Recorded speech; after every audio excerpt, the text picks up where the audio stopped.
ఈరోజు కొన్ని ముఖ్యమైన విషయాలని మీతో మాట్లాడాలని చెప్పి ఇక్కడికి వచ్చాం. చిత్రం ఏంటంటే దొంగే దొంగ దొంగ అని అరిచినట్టు చాలా దుర్మార్గంగా చంద్రబాబు నాయుడు దుష్ప్రచారం చేస్తూ ఉన్నారు. ఇవాళ టీటీడీలో తప్పులు చేసిన వెంకటేశ్వర స్వామిని రాజకీయాలకు లాక్కొచ్చిన ఆ చరిత్ర కూడా చంద్రబాబు నాయుడికే మిగిలింది. నాకు తెలిసి ఈ దేశంలోనే కాదు ప్రపంచంలో కోట్లాది భక్తులు వెంకటేశ్వర స్వామి పేరు చెబితేనే తన్మయత్వంతో ఉండిపోతారు. అలాంటి వెంకటేశ్వర స్వామిని రాజకీయాలకు లాక్కొచ్చి వాళ్ళ పన్నాగం పారలేదు, నిజాలు బయటకు వచ్చేటప్పటికీ ప్రజలు చీకొడతారనే భయంతో మళ్ళీ ఇప్పుడు కొత్త డ్రామాకి చంద్రబాబు నాయుడు, వాళ్ళ అనుయాయులు, వాళ్ళ భక్తులు, వాళ్ళ సొంత మీడియా తెరతీసింది. ఎప్పుడైతే పవిత్ర స్వామివారి ప్రసాదంలో లడ్డూలో జంతు కొవ్వులు కలవలేదు, పంది కొవ్వు, ఆవు కొవ్వు ఇలాంటివి ఏవి కలవలేదు, చేప నూనెలు ఏమీ కలవలేదు అనేది రిపోర్ట్స్ వచ్చాయో తక్షణమే వాళ్ళు పరువు పోగొట్టుకున్నాం, ఇబ్బంది పడుతున్నామని తెలిసి ప్లేట్ మార్చేశారు. ఒక పక్క సిట్, సిబిఐ వేసిన సిట్ క్లియర్గా నివేదిక ఇచ్చిన ఇంకా అబద్ధాలని ప్రచారం చేస్తున్నారు. వాటిలో కొవ్వులు కలిసినాయనే మాట్లాడుతున్నారు. ఇది డైవర్ట్ చేయడం కోసం ప్రశ్నించిన వైఎస్ఆర్ పార్టీ నాయకుల మీద దాడులు చేస్తున్నారు. గుంటూరులో కాసేపటి క్రితం మాజీ మంత్రివర్యులు, మా గుంటూరు జిల్లా వైఎస్ఆర్ పార్టీ అధ్యక్షులు అంబటి రాంబాబు గారి మీద దాడి చేశారు. చాలా దుర్మార్గంగా ఆయన పైన దాడికి ప్రయత్నం చేశారు. నిన్న సాయంత్రం మరో మంత్రివర్యులు, మాజీ మంత్రివర్యులు, మహిళా మంత్రి శ్రీమతి విడుదల రజనీ గారు ఆలయంలో పూజలకు వెళితే అక్కడ ఆమె మీద దాడికి ప్రయత్నం చేస్తే వైఎస్ఆర్ పార్టీ కార్యకర్తలు తిప్పికొట్టారు. అదేవిధంగా నిన్న మాజీ శాసనసభ్యులు, మా సీనియర్ నాయకులు, టీటీడీ మాజీ చైర్మన్ కరుణాకర్ రెడ్డి గారు ఒక హోమం చేస్తూ ఉంటే రాక్షసుల్లాగా తెలుగుదేశం పార్టీ అనుచరులు ఆ హోమాన్ని భగ్నం చేయడానికి వెళ్ళారు. అంటే ఇవన్నీ డైవర్షన్. ఇవన్నీ డైవర్ట్ చేసి అబద్ధాలని ప్రచారం చేయడానికి ఒక మిషన్ని నడిపిస్తూ ఉన్నారు. నిన్న చంద్రబాబు నాయుడు గారి తనయుడు విద్యాశాఖ మంత్రి లోకేష్ గారు కూడా కాకినాడ వచ్చారు. కాకినాడ వచ్చి ఆయన ఒక కార్యకర్తల మీటింగ్ కూడా పెట్టినట్టు చూశారు.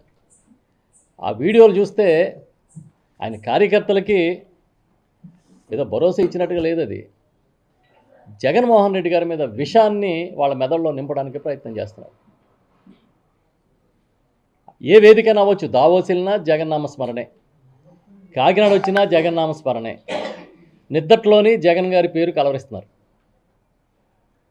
ఒక్క మనిషి, ఒక్క నాయకుడు ఇంతమందిని కలవరపాటు గురి చేసి నిద్ర పట్టనివ్వకుండా చేస్తున్నాడంటే జగన్ ఒక శక్తి.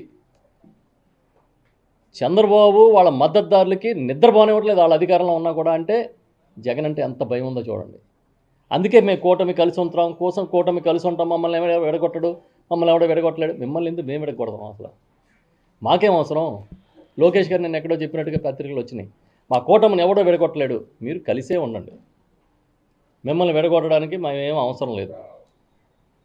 మీరు ఎంతమంది కలిసి వచ్చినా, ఒక సినిమాలో డైలాగ్ ఉంటుంది, రామ్ చరణ్ గారు చెప్తారు, షేర్ ఖాన్ ఒక్కడో కాదు 100 మందిని పంపించు అని కదా. జగన్మోహన్ రెడ్డి గారు తన స్వశక్తి మీద ప్రజల్ని నమ్ముకొని పార్టీ పెట్టినవాడు.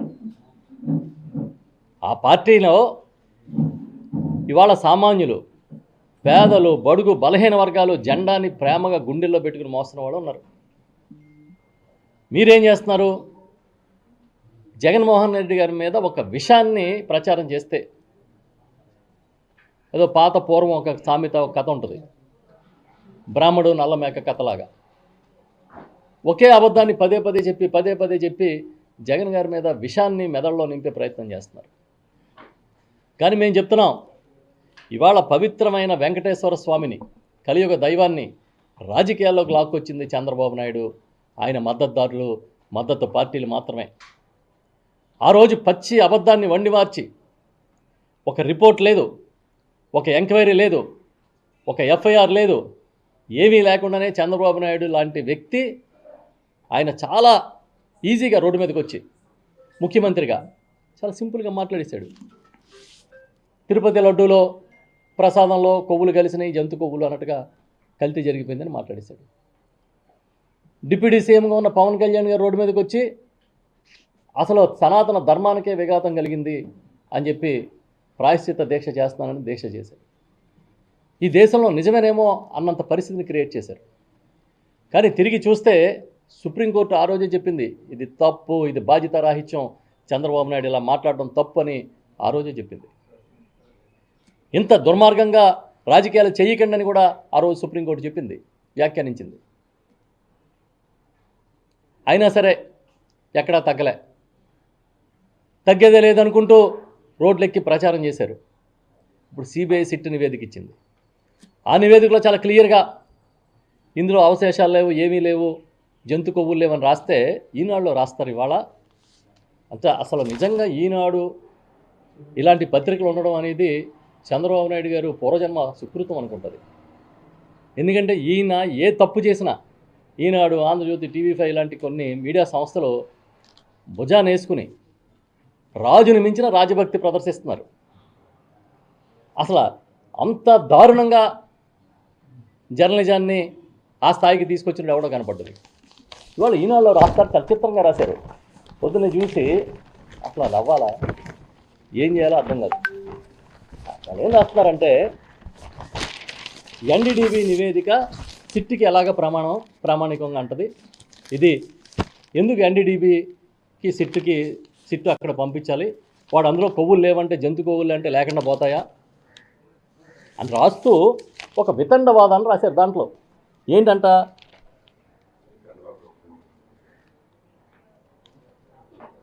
అసలు ఇది డిఎన్ఏ సీక్వెన్స్, జంతువుల డిఎన్ఏ సీక్వెన్స్లను బట్టి నిర్ధారిస్తారు, కానీ నువ్వెవడో నిర్ధారించడానికి ఎన్డీడీబీ అని అడుగుతున్నాడు.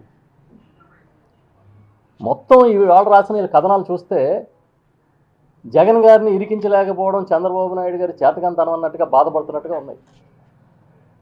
అంతే తప్ప ఓన్లే మనం ఏదో తప్పు అనుకున్నాం, ఏదో ప్రచారాన్ని మనం కూడా నమ్మాం అని చంద్రబాబు నాయుడు అనుకోలే. మామూలుగా అయితే ఏమనుకోవాలి, 45 ఏళ్ళు రాజకీయాల్లో ఉన్నాను, 17 ఏళ్ళు ముఖ్యమంత్రిగా ఉన్నా, ఎవడో ఏదో చెప్తే నమ్మేశాను. ఫోన్లే పాపం అందులో ఈ కొవ్వులేవి జంతు కొవ్వులు కలవలేదనే విషయం తెలిసి నాకు చాలా మనశ్శాంతి వచ్చింది. ఆ రోజు తప్పుగా మాట్లాడానని కానీ చంద్రబాబు నాయుడు ప్రజల ముందుకు వచ్చి క్షమాపణ చెప్తే ఎక్కడో ఉండేవాడు.